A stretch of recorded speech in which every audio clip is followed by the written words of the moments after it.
దృశ్యం సీక్వెల్ కు ఎంత క్రేజ్ ఉంది అనేది ప్రత్యేకంగా చెప్పుకోవాల్సిన పని లేదు. పైగా ఈసారి దృశ్యం 3 రావాల్సి ఉంది. దృశ్యం కథకు ఎండ్ కార్డ్ పడాల్సి ఉంది. కానీ వెంకీ సౌండ్ చేయడం లేదు. మరోవైపు మోహన్ లాల్ అప్పుడే దృశ్యం 3 రిలీజ్ డేట్ లాక్ చేసేశాడు. ఇంకోవైపు హిందీలో దృశ్యం 3 షూటింగ్ స్టార్ట్ చేశారు. మరి తెలుగు దృశ్యం సంగతేంటి? బాలీవుడ్ లో మోహన్ లాల్ పెద్ద బాంబు పేల్చాడు. అదేంటి అంటే వచ్చే ఏప్రిల్లోనే మలయాళ వర్షన్ దృశ్యం 3 రిలీజ్ అవుతుందని చెప్పేశాడు. ఆల్రెడీ సినిమా షూటింగ్ అయిపోయింది.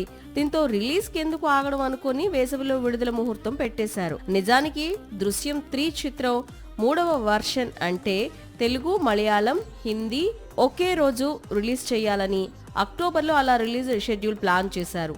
ఈలోపు 3 భాషల్లోనూ షూటింగ్ కంప్లీట్ చేసుకునే విధంగా ప్లానింగ్ జరిగింది.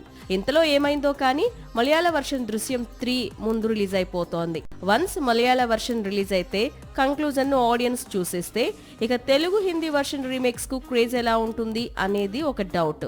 ఏప్రిల్లోనే మాలీవుడ్ వర్షన్ దృశ్యం 3 రిలీజ్ అయితే మరి తెలుగు వర్షన్ తెరకెక్కేది ఎప్పుడు?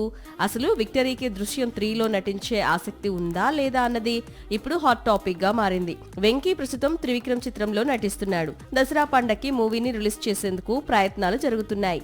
సాక్షి టీవీ ప్రసారాలను నిలిపివేయడం చట్టరీత్యా నేరం. సాక్షి టీవీ ప్రసారాల కోసం మీ స్థానిక కేబుల్ ఆపరేటర్ని వెంటనే సంప్రదించండి. డిటిహెచ్లో, ఇంటర్నెట్లో కూడా సాక్షి టీవీ ప్రసారాలను వీక్షించవచ్చు.